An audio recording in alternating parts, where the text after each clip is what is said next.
Did you read David Copperfield, in which there was less comedy and more romance? Then you should read Jane Eyre by Charlotte Bronte. So before we get to the review, we're going to answer two questions. First of all, did I enjoy reading this book? And the answer is yes. And the second question is, do I ever want to read Jane Eyre again? And the answer also is yes.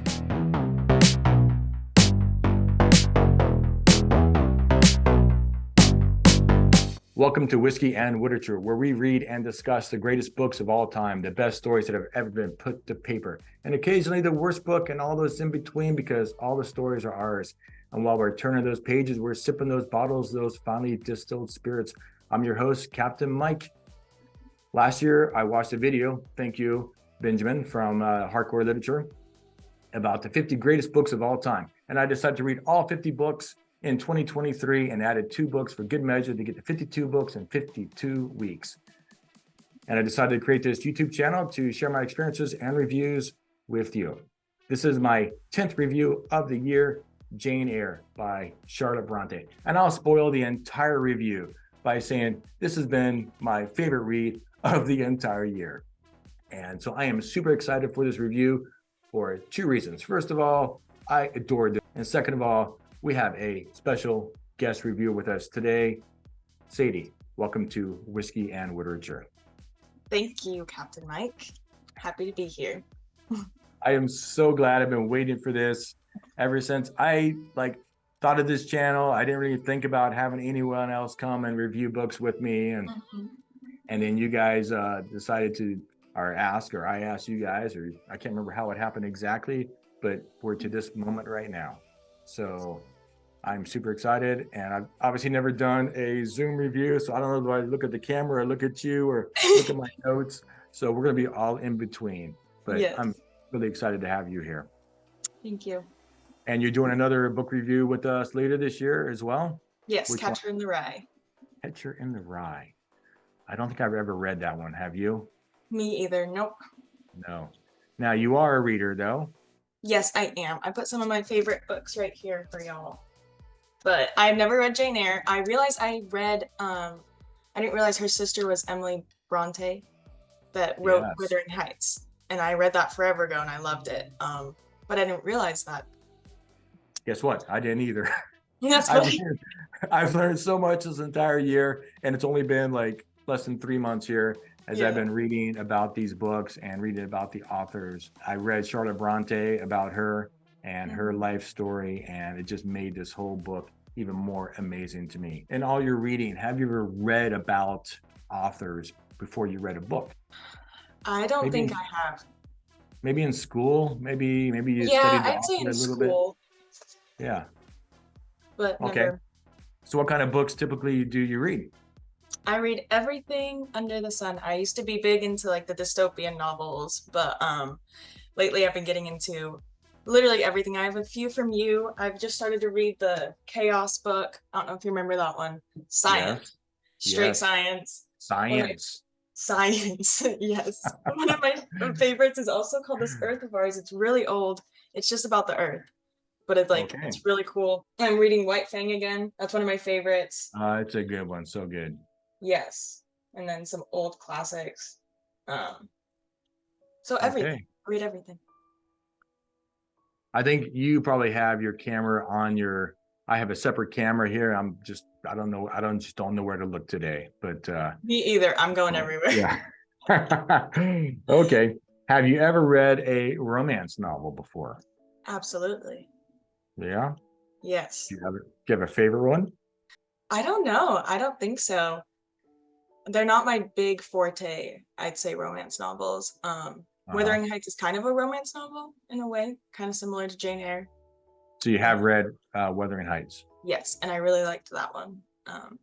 I'm super excited about that one too, because Jane Eyre is number 40 on my list of the all greatest books of all time. And Wuthering Heights is way down the list. And I'm like, how much better can it be than Jane Eyre? So Wuthering Heights is above, it's better. Yes. Okay. Yeah, so I'm reading from 50 to number 1 on the greatest books of all time list, as determined by an algorithm. And so Wuthering Heights, I don't know exactly where it is on the list, but it's way down the list. In fact, I Interesting. think it's right after Catcher in the Rye, which is Okay. way down there. So, and actually, Mrs. Captain is going to do the Wuthering Heights Yes. review with me. So Yes, I'm I'm excited excited about that for one. that. Yeah. Anyway, okay. I've never read a romance novel. Can I admit to you that maybe I've read like erotic type novels, but never like romance novels, you Uh-huh. know? So like, Yeah. and I wasn't really excited to read Jane Eyre, like honestly, because I didn't know what I was getting myself into, Hmm. but man, I adored it.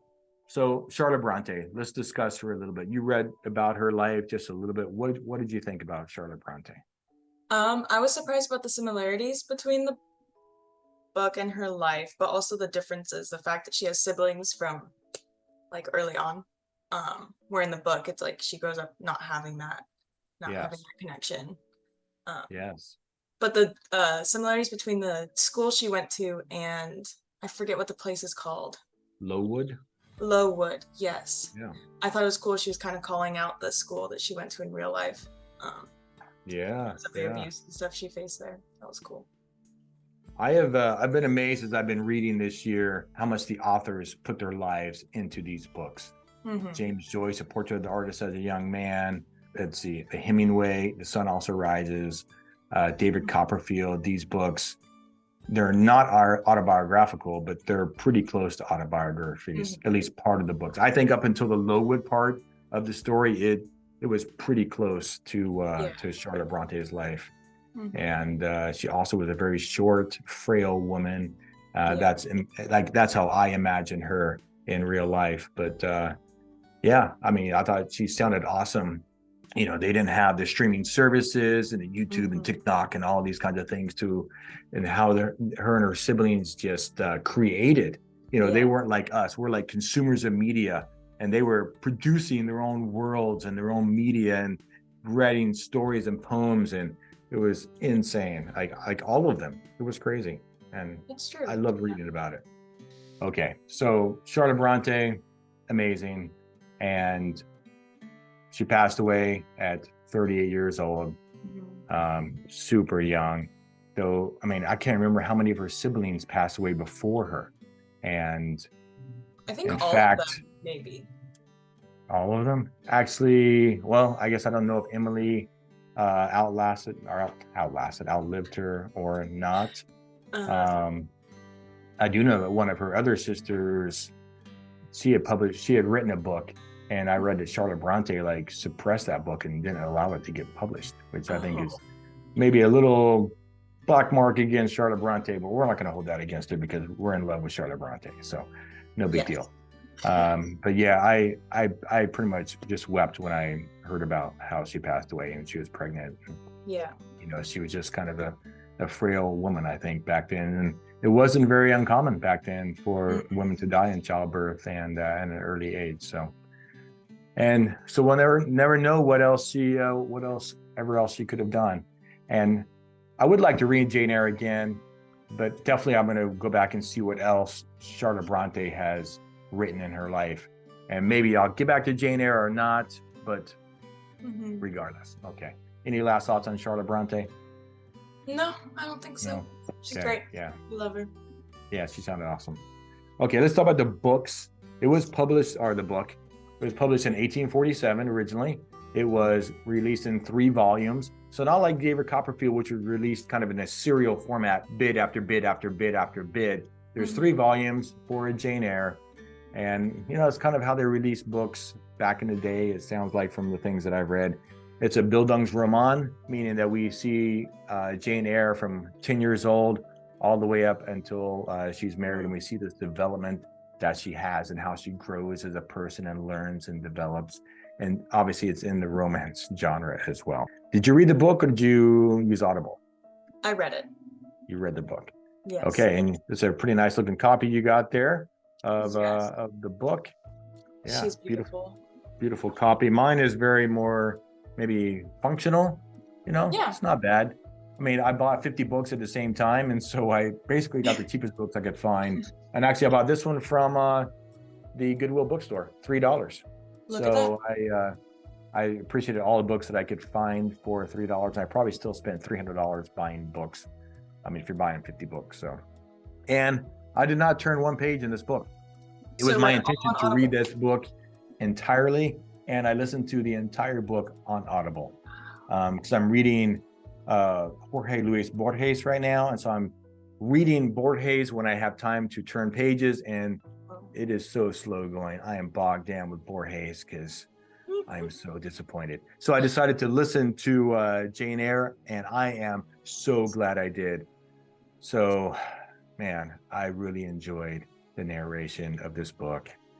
And I don't know how much of my enjoyment of the story was because of the narrator, but Mhm. do you know who Fanny Newton is? No.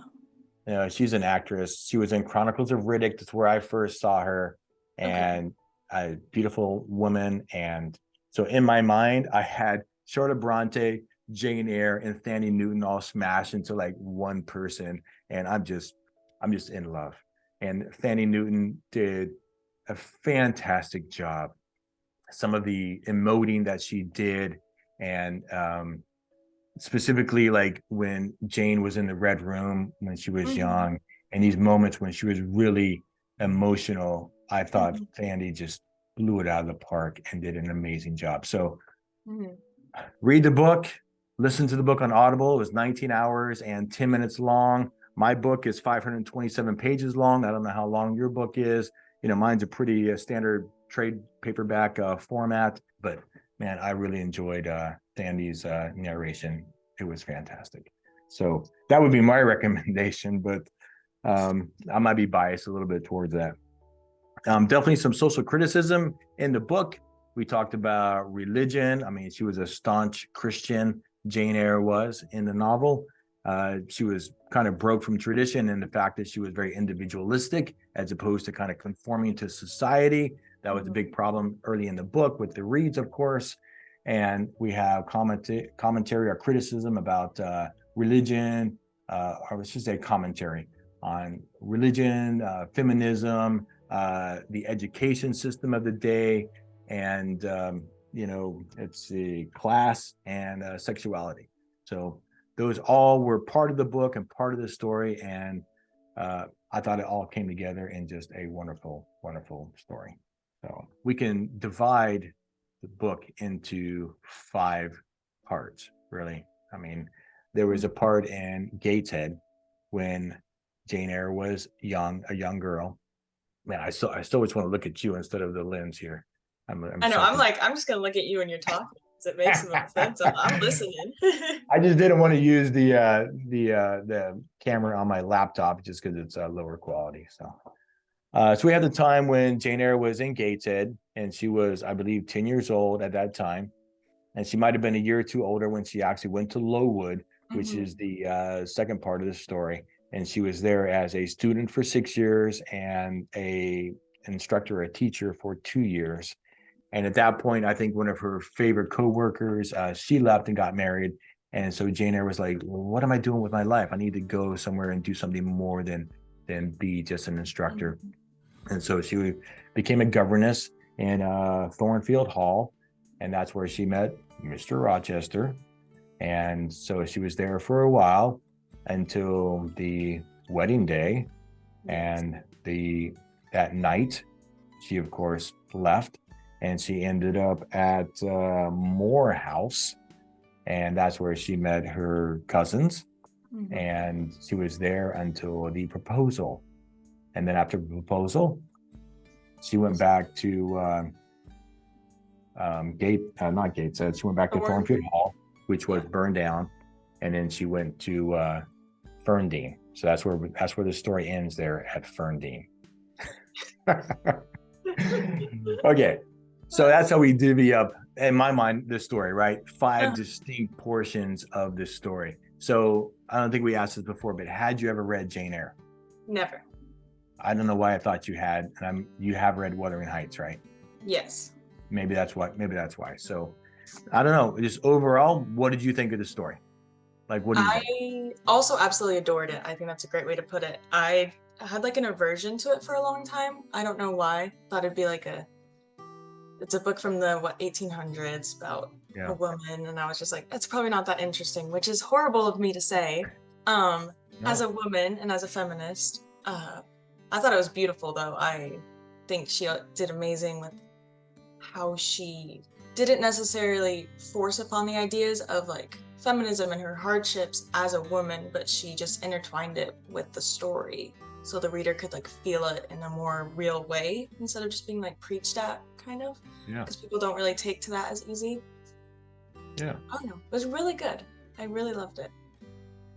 I didn't know how you were going to like this, and I actually recommended this book to a coworker before I got to Mr. Rochester. Mm-hmm. And this coworker, a female, she's very like women forward. Mm-hmm. I'm not gonna call her a feminist, but she is very pro woman, which is awesome. So am I. And I got to the Mr. Rochester part and how Jane Eyre was talking to him, and Mm-hmm. um, I was like, oh man, I don't know if she's gonna actually enjoy this story, because she's, in a sense, almost being subservient to Yes. Mr. Rochester in the way he was addressing her and talking to her. And then I was like, wait, Sadie's reading this story too. I'm Mm-hmm. like, oh man, how did you take this story? I mean, did you just say, okay, well, the story was set in the early 1800s, and Mm-hmm. that's, for that time, Jane Eyre was very individualistic, and she would be considered a feminist of her day. While today, I mean, there's no way we would be like having a woman behave the way she was towards Mr. Rochester. What do you think? Yes. Yeah, reading it, I think I put myself in like the view that it was 1800s. Okay. But Yeah. I very much appreciate the way, I mean, she left. It's like she didn't take, when she Yeah. found out the whole thing about how he was already Yeah. married and everything, and the fact that she was just like, she left. And even when she was completely destitute, literally begging on the streets, um, I feel like back then and even today, you would just go back to the safety of that man or Yeah. the safety of that household. But she was like, nah, like I'm gonna, Be he, true to herself. Yeah. yeah, yeah. And so I was like, okay, there you go, that's good. And yeah, it was very interesting. I don't know what he used to call her. Um, I don't know if you know what I'm talking about. He used to call her a certain word, or she used to call him a certain word too. Hmm. Not Not sure. master. Well, yeah. I mean, yeah, Master Rochester. I mean, she would call him Mister all the time. Yeah. Mister. Maybe there's a different word. I'm not sure. What did you think of Mister Rochester? Hmm. I didn't like In- him. Interesting guy. You didn't I like think maybe him? I was just jealous of him. I'm not sure, because I was in love with Jane Eyre. So maybe I I just didn't thought, like him because he was, Jane Eyre's world and not me. But you know, treat her better, my guy. I I thought he was kind of humorous at times of how he kind of not manipulated. I guess he was kind of manipulative when he made Jane Eyre believe that he was in love with that lady. yes, Mrs. Um, Ingram, I think it was. yes, Miss Ingram, Yeah, and how yeah, that was a whole like setup just to see yes, how Jane would react in the whole dressing up yeah, as that psychic or whatever. yeah. I was like, Uh, wow, you know, and I think he was testing Mrs. Ingram as well. I mean, I think he yes, was in love with Jane Eyre, but I think if Miss Ingram might have acted differently, and I think he knew how she was going to act, but how she acted differently, maybe she would have had a chance. I guess I don't really know, that's but true. I think he understood how she was going to react. I Hmm. really enjoyed the interplay and I'm reading two other books right now. Actually, I guess I'm reading three books. And as some of these older classic books, I hear some references to some other books that I'm reading that are on my schedule to read this year. And one of the ones that they talk about is Gulliver's Travels. In Yes. fact, there was some interplay between the two of them because they were familiar with that book, and they were talking about it. And in fact, Mrs. Fairbanks, I believe the housekeeper was there at Thornfield Hall. She didn't understand even what they were talking about, and they were kind of referencing Gulliver. I mean, they weren't. They were very obviously referencing Gulliver's Travels, and she did not understand what they were saying. It'd be kind of like if I'd watched Game of Thrones and we were talking about with a coworker, and the third coworker had never seen it. He would just like not understand what we were talking Yeah. about. So that was kind of interesting to me, even though I haven't read Gulliver's Travels yet. But and I guess I kind of felt like Mrs. Fairbanks at that moment, as I know these guys are talking kind of over my head. But it's been Hmm. interesting to me as I've heard guys refer to like Homer's Odyssey and Iliad and Don Quixote and Gulliver's Travels and other books as I'm reading other, books that are more recent. So that's been kind of interesting to me. Yeah. So what was, obviously the Red Room and Gateshead in the Yes. beginning of the book, that was a formative moment. How'd you feel about that? Which one? Red Room or Gateshead? Well, the Red Room specifically, when Jane was thrust into there and left there, and then Yes. Mrs. Reed came and took her and listened to her pleas and just stuck her right back in there until she fainted that night. Yeah, that was a big. What did I think of it? It was a big one. So I'm trying to think of exactly the right words to describe that whole scene. I mean, I think that was a time a lot of rage was suppressed in her, for Yeah, one. I mean, that's like also kind of maybe a metaphor for her life as a whole as a woman in the 1800s. yeah. Suppressed, not believed. It's like, Well, that whole scene was set up by her finally having had enough from John Reed, and yes, it's she great. she blew up on him, and then he threw the book at her, and then she just had enough, and then Hmm. that's when they thrust her into that room, and then her uncle had died in that room, and Yes. so she thought she saw the ghost in that room, and so she was screaming to get out, and they finally went and got Mrs. Reed, and she came back and pitiless, and just left her in there until she fainted. And I'm so grateful to that doctor who came and Yes. said to Mrs. Reed, like, hey, maybe she would like to go to school, to get her, like he was, that was a great setup. So, I was just about to um, say that is cool. Like her whole explosion of anger and that horrible experience did lead to everything else that happened in the book, pretty much. Led to the absolutely. doctor coming and her getting out. So, Okay. Well, great. Okay. So that was Gateshead. So she got sick, had a doctor. Hey, why don't you send her to the school? And she was like, that sounds pretty cool. So she goes to the school, Lowood Hall. She spends 6 years there as a student. And it reminded me of David Copperfield because he was kind of in the same situation, unwanted, living with not his biological parents, sent to a school, and also almost the exact same thing. Mrs. Reed talked to the superintendent, whatever his Brocklehurst, and said, "Hey, mhm. he's a liar, or she's whatever, and watch out for her." Same exact thing happened to David Copperfield in the book. Interesting. Um, I think, in fact, his stepfather. I mean, they talked to the head of the school, and Copperfield had to walk around with a piece of paper stuck on his back for like 2 days. It said, "Be careful, he bites." So a lot of similarities in between the two there.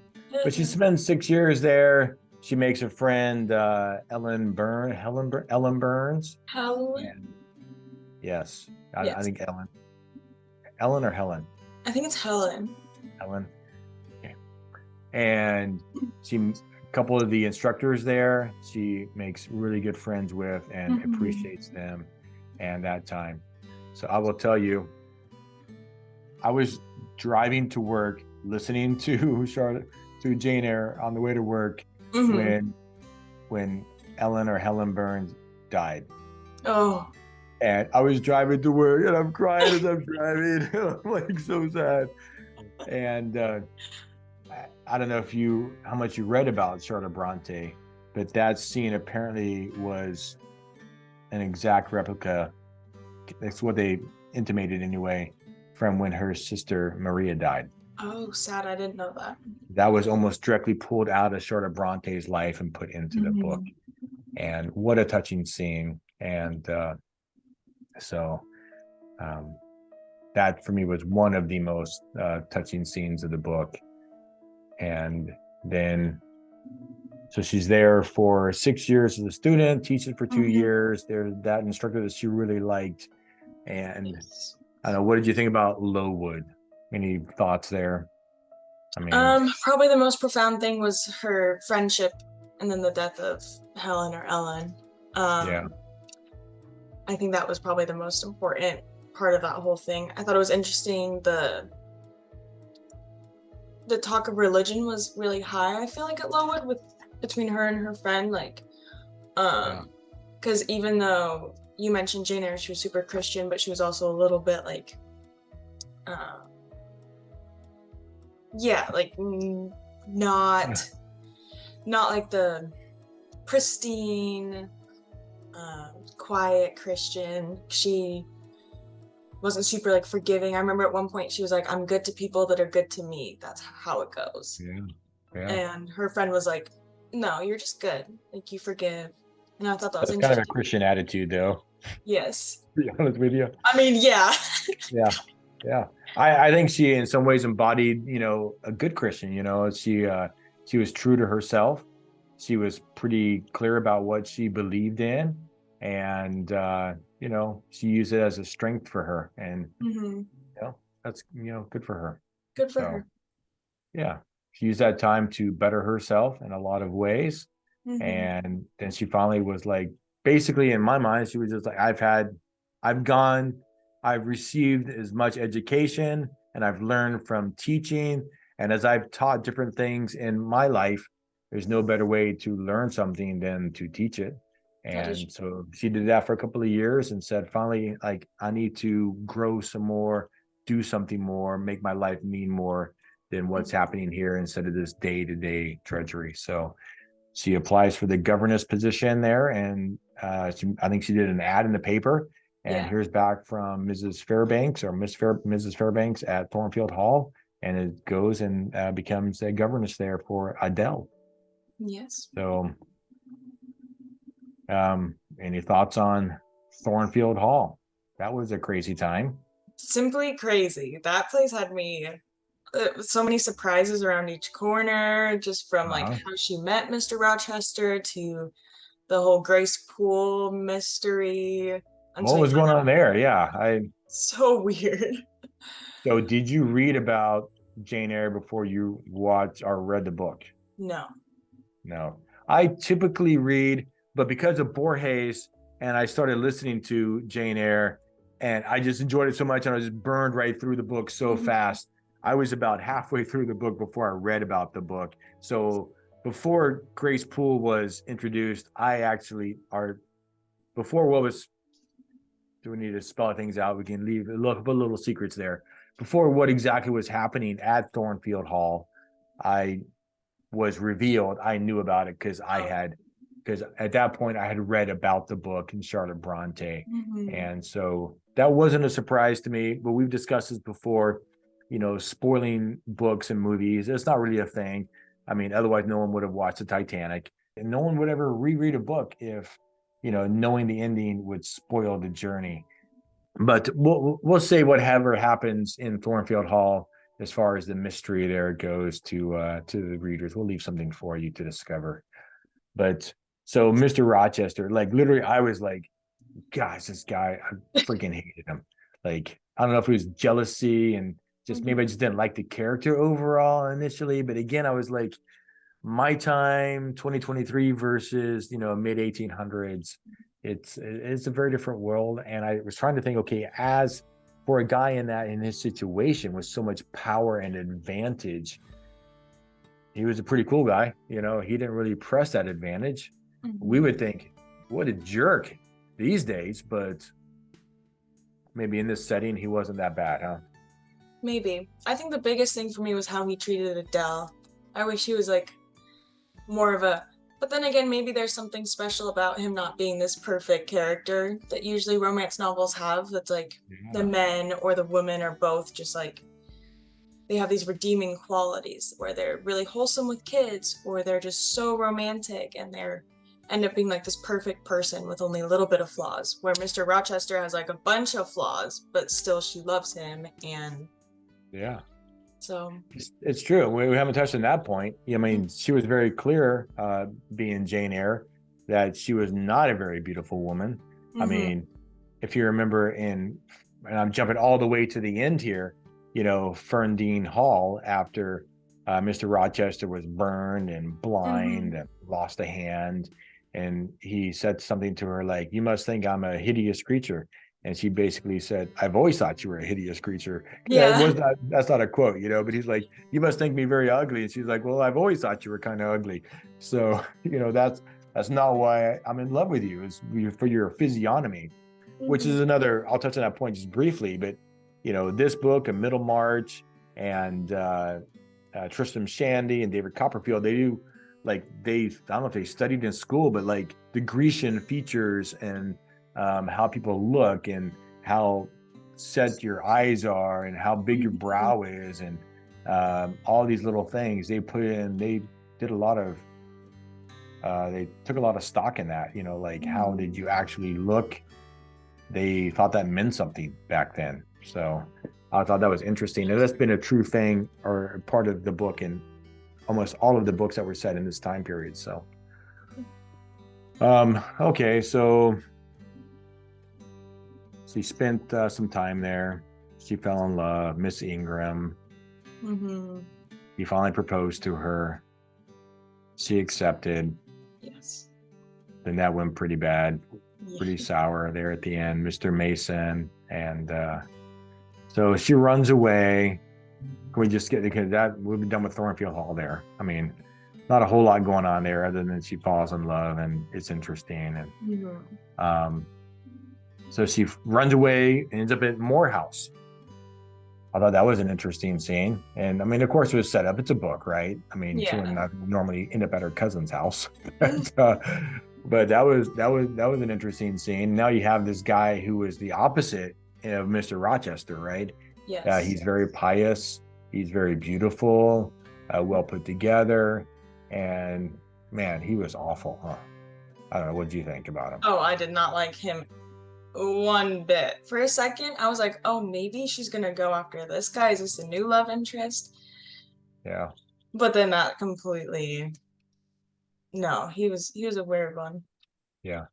And I mean, obviously he's a very caring guy in a sense because, or maybe he's a very Yeah. Christian guy. Maybe, he saw her on the doorstep that first night when he encountered her. And, Mhm. his housekeeper and his sisters basically were going to be like, leave her out. And he was like, no, let's help her out. And Mhm. so I mean, as the reader and, in love with Jane Eyre, I'm grateful to him for that, for having saved Yes. her that night, because she was ready to just curl up and die. So, Mhm. but that was a very interesting arc of the story. And I think it was just there to contrast basically between Mr. Rochester and Yes. her cousin. And the two female cousins, they were pretty good. I mean, they Yeah. were very loving and supportive, and I Mhm. appreciated them as characters, and not really a whole lot to say there about them. Um, and I did read that the inheritance that Jane Eyre received while she was there at Moore Mhm. House, that was the equivalent of like $2 million. Jeez. So in 2020 or 2022 dollars. So Mhm. and she gave up two or three-fourths of that. She basically just gave to her cousins out of, really understanding that she didn't deserve it any more than they did. Yeah. And, kind of felt bad. I mean, I think she was grateful that they helped her, but that wasn't why I don't think she gave, the inheritance to them. Uh, just felt like that was the right thing to do because them being cut out of the inheritance wasn't right. But that whole scene, that whole Morehouse, it ends up with what he wants to go to Africa, no, India, India India. with her. Yes. Yeah. And she basically was like, well, I'll go as your partner, which, Mhm. even to me, I was like, well, that doesn't make any sense. I mean, obviously that looks really, really bad. And she didn't seem to understand that. And I was like, well, of course, Jane Eyre, it would look really bad if you two kind of relatively young people were living together. You're Uh-huh. obviously not sister and brother. So anyway, but so she decided to go back and one last time and see what was up with Mr. Rochester. Well, yes, she heard his voice or something, remember? Oh, that's right. That's Yes, right. yes, yes, which was super, that was interesting. So Oh. he cried out. Yeah. So he cried out first and she kind of heard him. And then Mhm. she replied, right? I think I can't I remember think, or not. I think Yeah. maybe. Yeah. And they both thought they just kind of imagined it in the Yeah, fevered dream or something. yeah. And, just that kind of connection. Just another like romantic touch to the novel, I Hmm. guess. So, So cute. so cute. I'll give it that. So she goes back to Thornfield Hall and it's burned to the ground. And Mhm. of course, as soon as I read that, I was like, okay, so like what's going to happen here? Because if she would just say she, if she's still alive, then what else could, what, I mean, it's back to where they were, Yes. and she's not. And so now he's free. Of course, that whole, what do you think about the ending of the story of the book? Um, I thought it was kind of perfect. I don't usually love endings of stories are hard for me or endings of books because they are either like disappointing or they just leave too much up for the imagination, Mhm. which is kind of sad. I was sad to finish the book, but it was I really I really appreciated it. It felt like that was like the correct thing to happen, where it's like she comes back to him and he's all destitute and lowly, and she's like, "Well, Yeah, but I love you," and it's like, oh, it's cute. I liked it. yeah, perfect. Yeah, I thought it was a great ending. Just a little bit of comedy. Just Hmm. yeah. You must think I'm ugly. Well, I always thought you are. So Yeah. yeah, I still love you, and I'm here for you. And she, like most women at this time, she was very individualistic, but she was also like we wanted to serve. Would that be the right word? Or she loved through service. A lot of that, Yeah, maybe if we talk about their love languages, maybe that's one of her love language, right? maybe. Is Hmm. to be there and serve and to be loved. And my only quibble about the ending is like the very, very, very end. She was talking about her cousin in India and how well he was doing. I would have rather like the last paragraph not be about the cousin. Yes. But other than Yes. that, I thought everything from the beginning to the end. And Mrs. Captain knows, she knows that I'm in love with Jane Eyre. And from probably the first chapter, this little girl just captured my heart. And just, I'm a fan, I guess. I love romance novels. And, I know. Look. I'm not cutting any corners off my man card, and it is what it is. So, do you want to share anything from the book? I have a couple passages that maybe I'll read briefly and tell why I loved a couple of these here. The one passage, it was like rather a little paragraph that I chose was so this is after Mr. Rochester proposes, and Okay. he's talking about traveling with her and all the stuff they're gonna do, and he calls her his angel. And then this is her reply, and I really liked it. She said, Okay. I laughed at him as he said this. I am not an angel, I asserted, and I will not be one till I die. I will be myself, Mr. Rochester. You must neither expect or exact anything celestial of me, for you will not get it any more than I shall get it of you, which I do not at all anticipate. And I really like that because I think, especially back then, in this day, like women are very much viewed as this almost celestial kind of being, especially as a wife or Yeah. when they're being desired after they've been proposed. It's like, I want you because you have saved me, or you're going to take care of me, or you're going to be just this vision of Stepford, what. Stepford wife, Yes, yes. 1850 version. Yeah. 1850 version. um, but she's just like, no, I'm not. She never once tries to like play into that role of Yeah. being this perfect woman. And I also like how she's like, I don't expect that of you either. And I really like that. I feel like women still struggle with that a little bit with society, just the view of women and what they should be. I feel like that's always been something. So I kind of resonated with that. I liked it and really respect her as this character for standing up and just being like, don't expect that of me because I will not be giving it. Awesome. Yeah. Love it. Thanks. Well, I would tell you on my book, that's on page 302. Do you know why I know that? Because you have it underlined? I do. Look at Yes. that. Now, but I took a different tact because I kept reading. Like I started where you had, Mm-hmm. but so she said, I'm not an angel. Mm-hmm. And then, he says, she's basically saying, this love that you have for me now, this ardent, burning love, like it's going to fade in time and it's not going to be like this forever. And I've been married almost 28 years now. So I felt this here. Said, so Jane is talking to him, says, for a little while you will perhaps be as you are now, a very little while. This is a little after what you had just read. I mean, the same page. And then you will turn cool, and then you will be capricious, and then you will be stern, and I shall have much ado to please you. But when you get well used to me, you will perhaps like me again. Like me, I say, not love me. I suppose your love will effervesce in 6 months or less. I have observed in books written by men that period assigned as the farthest to which a husband's ardor extends. Yet after all, as a friend and companion, I hope never to become quite distasteful to my dear master. And he replies, distasteful and like you again, I think I shall like you again and yet again. And I will make you confess I do not only like but love you with truth, fervor, constancy. So I took this as different life experience than you. After 28 years of marriage, I understand how important it is to not only love the person you're with, but over and over again, try and like that person again and again. And as I have friends who don't do that, perhaps, and it's it's something that we need to learn to do as couples, is say, what can I find about you that I like again and again and again? And so I appreciated that. Thanks for sharing. I have another one here. Oh, okay, that one was the death of Ellen Burns. Yes. But the other one, let's see. I have one last one here, a brief one here, which struck me.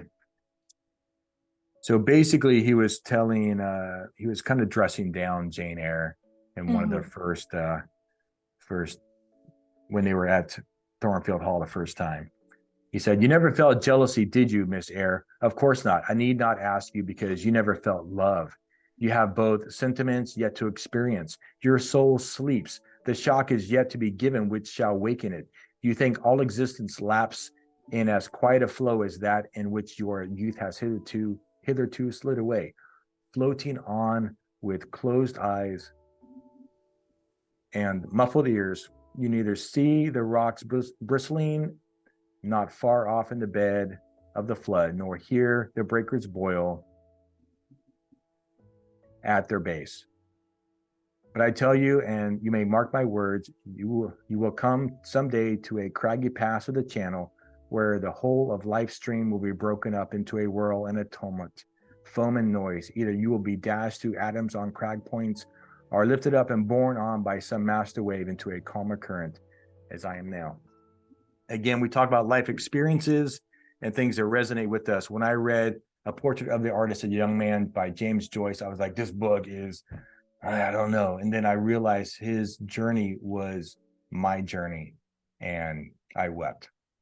So when I read this chapter, I thought about the first 45 years of my life and how I had those muffled ears and I didn't hear, I didn't feel. I was just going along like my whole life was just this little calm thing and not really living and going and doing. And since we have broken those shackles and gone through that craggy pass and through those rough waters, and as we have exited from this high demand religion, I feel like I really felt that that passage there. It spoke to me about the last few years of my life and where I am now. So anyway, that was those were my three. One was about Ellen Burns, and the one that you had, and then that last one there. So that was beautiful. But, yeah. Anyway, this was a fun journey for me reading this book. I loved it. I have a tear in my eye right now as I'm just read that. So, but I thank you for being with me. It's always so lovely to see your face. I keep looking at you instead of the camera, but whatever. So thanks for being with me. I'm excited to have you back in a few months here to do Catcher in the Rye. And any last words about Jane Eyre or anything? Just thank you for doing this so I can read this book, because I don't think I would have if it wasn't for you and this little channel. So it's been a pleasure. That's the truth. But big channel. Yeah. We're growing. Yeah. Well, thank you so much. And it was great to see you. It's great to see you always. Okay, my friends. Thanks for being with us. If you enjoyed the video, like the channel. If you want to see more of my reviews, hit the subscribe button. In the description below, you'll see the links to all the reviews that I've done this year. I'm reading 52 books in 52 weeks. I'll link all the reviews down below. If you want to see my whiskey videos, they're on my channel. Feel free. I do whiskey reviews and book reviews. It is called Whiskey and Literature. But for now, my friends, I hope you're reading something good, drinking something good. Turn those pages and stay thirsty. That was wonderful. That was great. Yeah, I had a great time. Wow. Yeah. This was